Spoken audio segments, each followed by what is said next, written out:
Steve Hamblin, bonjour, merci beaucoup mon cher Steve d'avoir accepté cette interview. Vraiment, hein, on est là pour aider les jeunes. Comment vas-tu d'abord, Steve? Merci Benny, merci de me donner l'opportunité de m'exprimer sur l'entrepreneuriat ce soir et bonsoir à tous les jeunes et les moins jeunes qui nous écoutent. Alors effectivement, l'entrepreneuriat, je t'ai baptisé aujourd'hui le boss des coachs, puisque tu es, en plus d'être coach de vie, tu es aussi un coach pour plusieurs dizaines de Polynésiens et Polynésiennes qui se posaient des questions sur l'entrepreneuriat. Et grâce à toi, ces Polynésiens et Polynésiennes se sont jetés à l'eau et c'est plus de 300 entreprises aujourd'hui qui sont dirigées par des gens qui ont suivi tes séminaires avec la Business Maker Academy. Donc, les questions que je vais te poser sont des questions que peuvent se poser beaucoup de jeunes aujourd'hui qui ont 19, 20 ans, qui savent pas s'il faut qu'ils continuent à faire de longues études. Et la première, justement, que je vais te poser, quelles sont les différentes peurs de ces futurs entrepreneurs quand ils les rencontrent la première fois? Quelles sont les peurs exprimées? Alors, les principaux. Alors déjà, par rapport aux études, Benny, moi, ce que je dis aux uns et aux autres, c'est vivre une expérience en tant qu'étudiant, jeune adulte à l'étranger, c'est super. Ça permet également de grandir, de voir des choses nouvelles, apprendre à gérer son budget, etc. Après, si vous voulez monter votre entreprise, je pense que c'est quelque chose qu'on peut démarrer très vite, très tôt. Et les principales peurs, souvent, sont liées à une méconnaissance du comment. Comment créer son entreprise, quels sont les obstacles, etc. Souvent, on est influencé par des personnes qui nous entourent, qui elles-mêmes se sont essayées à l'entrepreneuriat et qui, malheureusement, ont échoué. Et on va utiliser l'exemple comme finalement des mauvais exemples et ça va nous faire peur. Donc, bien rassurer tout le monde sur le fait que l'entreprise peut clairement transformer sa vie, transformer ses finances, transformer également parce que on devient entrepreneur et ça nous oblige à grandir au quotidien, à devenir une meilleure personne. Mais il y a des choses effectivement, il y a des choses à savoir, il y a des choses qu'il faut connaître. J'aime bien comparer ça avec le ring. Quand on veut aller se frotter à un marché, généralement, on peut comparer ça au karatéka qui va se friter aux ceintures noires sur le tatami. Généralement, on passe pas de ceinture blanche à ceinture noire du jour au lendemain, tu vois. Donc, idéalement, c'est passer les ceintures. C'est pour ça que je forme les Polynésiens, mais également les Calédoniens à l'entrepreneuriat. Et une fois que vous êtes prêts, à ce moment-là, vous pouvez aller vous friter aux autres entrepreneurs, quel que soit le marché, quoi. Donc, c'est surtout un manque de connaissances, pour répondre à ta question. Et est-ce que tout le monde peut devenir entrepreneur? Alors, pendant longtemps, j'ai pensé que non, puisque la moitié de mes élèves, à une certaine époque, ne montaient rien, ne lançaient rien. Et c'était jusqu'à réaliser que pour beaucoup d'entre eux, ils avaient vécu des choses difficiles dans leur enfance, dans leur adolescence. Et c'est la raison pour laquelle je me suis formé à la psychologie. Et ce qui permet maintenant, dans le programme de mon école de Business Maker Academy, d'aborder non seulement le volet entrepreneuriat, mais également le volet psychologique. En gros, comment soigner les blessures du passé, qui ont tendance à justement nous laisser dans le passé, et se soigner, et puis voilà, engager une nouvelle vie beaucoup plus léger, quoi. Merci beaucoup. Une autre question que se posent souvent les jeunes, c'est est-ce qu'on peut devenir entrepreneur sans argent, sans avoir une famille avec un papa, une maman qui finance au départ ou un prêt, un terrain, quelque chose, quoi. Est-ce qu'on peut devenir entrepreneur lorsqu'on n'a pas d'argent? C'est vrai, tu as raison. L'éducation financière, souvent, on va l'hériter de nos parents qui soit sont investisseurs, soit sont déjà entrepreneurs. Et les sujets à table en famille vont porter justement sur l'entrepreneuriat et l'investissement. Et donc l'enfant va grandir avec une éducation financière, ce qui le favorise plus tard. Malheureusement, là, ça concerne moins de 5% des familles. La majorité des autres familles vont avoir des parents qui sont salariés. Donc du coup, les sujets sont sont pas les mêmes. Le principe, ce qui est essentiel, je vais dire pour lancer son business, je pense, c'est trouver la bonne idée. Et les bonnes idées sont gratuites. Tu vois, les grosses sociétés souvent naissent d'une idée assez simple et innovante. Trouver des investisseurs, trouver des personnes qui vont croire en nous, trouver des aides, etc. Souvent, s'accompagne d'une bonne idée. Donc, c'est pas forcément obligatoire d'avoir des fonds. Moi, j'ai monté une régie publicitaire, tout simplement parce qu'un jour, je m'étais baladé en ville, à Papeete, et j'avais vu qu'il y avait beaucoup de murs qui étaient blancs. Donc, je suis allé voir les propriétaires et je leur ai proposé d'afficher de la publicité dessus. Et donc, tu vois, à 0 francs, avec 0 francs, j'ai créé une société qui aujourd'hui fait vivre 5-6 personnes, quoi. Très bien. Et pour être un bon entrepreneur, forcément, on prend comment on appelle ça? La chance de pouvoir faire travailler des gens. Comme tu viens de le dire, avec ton entreprise, tu fais travailler 5-6 personnes. On peut faire travailler 10, 15, 20 personnes. C'est quoi les qualités qu'on doit avoir pour être un bon patron? Alors aujourd'hui, avec mes 7 sociétés, je partage avec mon épouse, on a à peu près 27 personnes qui travaillent pour nous. Les qualités d'un bon patron, c'est celle d'un leader. Et le leader, donc soit on apprend à devenir leader, soit on est leader. Il y a des personnes qui naissent déjà avec ces qualités-là. Donc c'est surtout des qualités relationnelles, des qualités émotionnelles. Le bon patron, c'est celui qui va se mettre à la place de l'employé et se tenir au courant de ce que l'employé va vivre chez lui.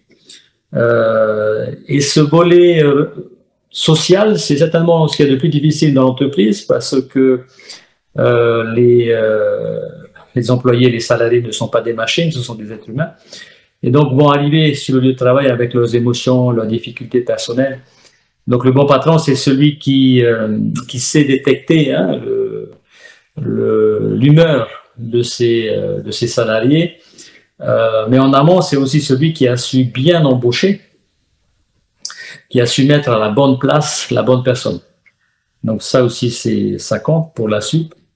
Le bon patron, c'est aussi celui qui, à un moment donné, va se séparer d'un employé qui met en danger l'entreprise et donc, du coup, les autres salaires. Donc, être un bon patron, c'est souvent prendre des décisions difficiles, c'est trancher, mais toujours dans le bien de l'entreprise, dans le bien des personnes qui dépendent de cette entreprise, quoi. Aujourd'hui, les jeunes entendent beaucoup parler d'une crise comme jamais on aura vécu jusqu'à maintenant.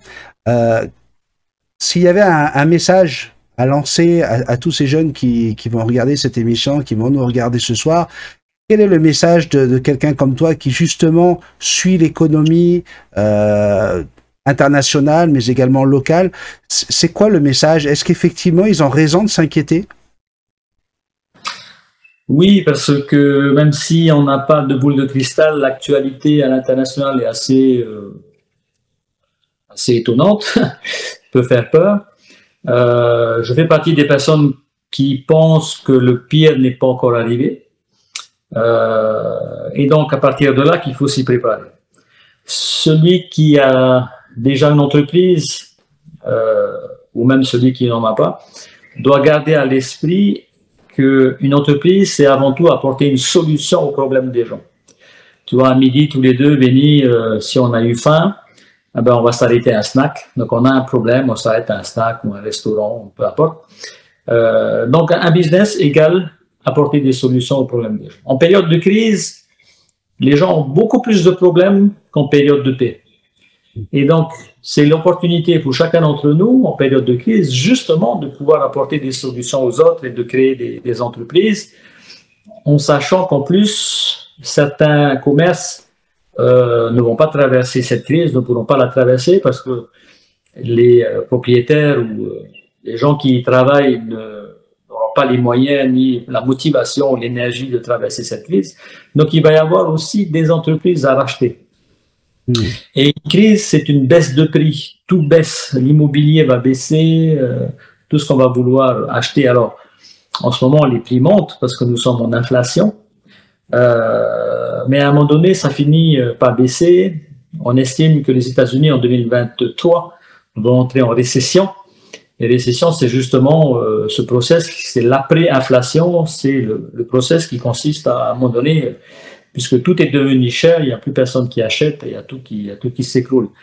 Donc, certes, moins d'argent circulera, hein, les banques feront accorderont moins facilement des crédits. Les gens vont vouloir préserver leur épargne et faire attention à l'ensemble de leurs dépenses. Et donc, mais c'est pas pour autant qu'ils vont arrêter de dépenser, qu'ils vont arrêter de consommer. Donc, ça nous oblige, en fait, les crises, ça nous oblige à devenir de meilleurs entrepreneurs, meilleurs que les autres. Et donc, ça suppose beaucoup d'anticipation. C'est ce que je fais là en cette fin d'année avec mes élèves. On prépare l'année 2023 avec des business plans, avec des projets, des objectifs, des actions. Donc ça c'est primordial si on veut traverser la crise qui arrive, quoi, qui est déjà là, mais qui n'est pas terminée. J'ai des jeunes qui m'ont demandé, hein, carrément, qui sont venus voir pour savoir si je te connaissais. Alors je dis, bah ouais, un petit peu que je le connais, presque un frangin, on se connaît depuis plus de 30 ans maintenant. Et ils veulent savoir comment que ça se passe, justement, pour pouvoir suivre tes formations. En fait, alors, soit il faut s'inscrire à un séminaire public, donc j'en ai un le 21 janvier. Je communique essentiellement sur ma page Facebook professionnelle Steve Amblin.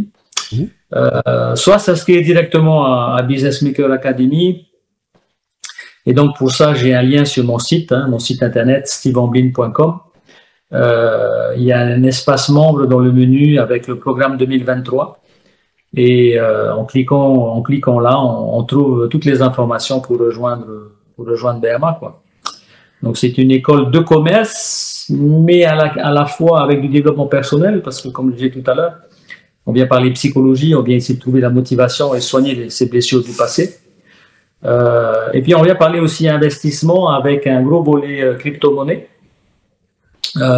qui reste un monde tout nouveau, hein, le monde de la blockchain avec l'Internet 3.0. Alors justement, vu que tu en parles, j'ai des jeunes également qui m'ont parlé du plantage de FTX et de leurs craintes parce que pas mal ont déjà pensé à investir dans des petites cryptos, des cryptos à moins d'€1, à moins d'$1, et ils sont venus me demander qu'est-ce que j'en pensais. Mais moi, je préfère demander ça à un vrai professionnel de la crypto. Comment doivent-ils réagir? Est-ce qu'il faut qu'ils retirent leurs billets? Est-ce qu'il faut qu'ils s'inquiètent? C'est quoi la bonne décision à prendre en ce moment avec ce qu'on entend sur la crypto-monnaie où régulièrement on nous dit que le Bitcoin peut tomber jusqu'à $5000, d'autres vont nous dire qu'il va monter à 100 000 l'année prochaine ou en 2024. C'est quoi comment on doit se préparer à ça lorsqu'on a déjà commencé à 19, 20 ans à miser sur de la crypto-monnaie avec ces petites économies? Alors, quand on va investir son argent dans un actif comme la crypto-monnaie, de l'immobilier, même des actions d'entreprise, il y a deux manières de le faire. Soit on va le faire sur le coup de la rumeur, ce que dit la rumeur, soit on va le faire avec une analyse technique du projet. Voilà. Sur la blockchain, il y a énormément de youtubeurs dont le business consiste à promouvoir leurs vidéos, mais surtout à vous faire acheter de la crypto, et notamment celles qu'eux ont achetées, dans le seul but de faire monter le cours. Et ensuite, il ne vous dit pas quand est-ce qu'eux ont vendu. Donc, vous vous retrouvez à avoir acheté finalement un coin sous l'influence de quelqu'un d'autre. Pas seulement d'un youtubeur, ça peut être un cousin ou un membre de votre famille ou un proche. Et au final, le projet s'est avéré être un faux projet, hein, ou quelque chose de pas sérieux. Moi, je préfère l'analyse technique, c'est-à-dire identifier quel projet est porteur. Et là aussi, est-ce que cette blockchain apporte une solution au monde de demain? Donc, il y a énormément de blockchains qui travaillent sur des solutions web qu'on n'imagine même pas pouvoir exister un jour, mais on n'a pas le temps d'en parler, Benny, mais on pourrait faire un call exprès là-dessus. Il y a énormément de projets qui sont en train de naître, des choses innovantes dans le monde de la blockchain. Donc, idéalement, ce que je recommande, c'est de savoir, d'apprendre à sélectionner les blockchains, au même titre qu'on va apprendre à sélectionner les entreprises qu'on a envie d'acheter, au même titre qu'on va apprendre à acheter l'immobilier. On n'achète pas l'immobilier avec les yeux, tu vois, ça c'est une chose essentielle. Beaucoup de gens vont se ruer sur des achats d'appartements qui sont vendus beaucoup trop cher. On ne fait pas un achat compulsif lorsqu'on parle d'investissement. Exactement. Hein, on ne suit pas ses émotions. Ça nécessite un minimum de travail, mais c'est ce que font la plupart des investisseurs. Donc, on ne s'improvise pas investisseur, on le devient. Et je dirais même au niveau de l'entrepreneuriat, c'est un peu la même chose. J'ai vu beaucoup de gens, j'ai coaché plus de 950 personnes en 6-7 ans ici à Nouméa. Certaines personnes vont prendre le temps de se former à l'entrepreneuriat, à la crypto, et ça évite souvent de faire de grosses erreurs. Une autre partie des gens vont décider de se lancer et d'apprendre directement sur le ring. Moi, je préfère apprendre, passer mes ceintures avant d'aller sur le ring, parce que sur le ring, sur le marché, lorsqu'on a investi, lorsqu'on a créé son entreprise et on a mis les moyens financiers, on n'a pas trop envie de se planter, quoi. Ça finit par coûter plus cher, tu vois. Donc, la voie la moins chère, que ce soit dans la crypto, que ce soit l'entrepreneuriat, même l'immobilier, la voie la moins chère lorsqu'on veut s'éduquer financièrement, c'est d'abord apprendre à faire avant de faire. Sinon, la formation. Ça finit par coûter plus cher. Voilà, que ce soit une formation avec moi ou avec d'autres, notamment sur les réseaux YouTube, etc. Vous trouvez un peu de tout. Mais moi, j'ai eu la chance, en fait, de découvrir 2 écoles aux États-Unis qui ont changé ma vie. Et j'ai aussi mon expérience en tant qu'entrepreneur. J'ai créé des sociétés ici à Tahiti, mais également en Nouvelle-Calédonie. J'ai investi dans la crypto-monnaie au bon moment, j'ai revendu au bon moment. Donc, j'ai fait aussi des erreurs, bien entendu. Donc, tout ça, c'est ce que je partage à l'ensemble de mes élèves, 250 élèves en 2022. Et puis là, je viens de réouvrir la Nouvelle-Calédonie. Donc voilà, pour ceux qui veulent se former avec une école, on ne va pas dire que Business Maker Academy est un centre de formation. On provoque vraiment des transformations. C'est vraiment et ça, j'ai énormément de témoignages d'élèves qui sont passés par BMA, qui le témoignent au quotidien. Donc voilà, pour ceux qui veulent nous rejoindre, vous êtes les bienvenus. Le côté humain est toujours très très important dans ton enseignement. Oui, les valeurs surtout, les valeurs que l'on partage. Nous menons des actions quasiment tous les week-ends en faveur des populations défavorisées, démunies, que ce soit les femmes battues, que ce soit les enfants abandonnés, défavorisés, les SDF. On a mené énormément d'actions en 2022, on va continuer en 2023. Et ça dure depuis 4 ans maintenant. Donc ça aussi c'est quelque chose qui est important. C'est à un moment donné, je suis fier de vouloir réussir financièrement dans le but ensuite de partager ce que j'ai réussi à accumuler avec d'autres. C'est un peu notre philosophie. Steve Hamblin, Maruru Maitei, merci beaucoup. Et puis merci à toi. Merci d'avoir accordé de ton temps. Ton temps est précieux, je le sais. Et si j'ai l'occasion de pouvoir te rappeler, tu seras toujours le bienvenu dans cette émission. À très bientôt. Avec grand plaisir. Merci, je t'embrasse. T'embrasse. Bye bye. Bisous. Ciao.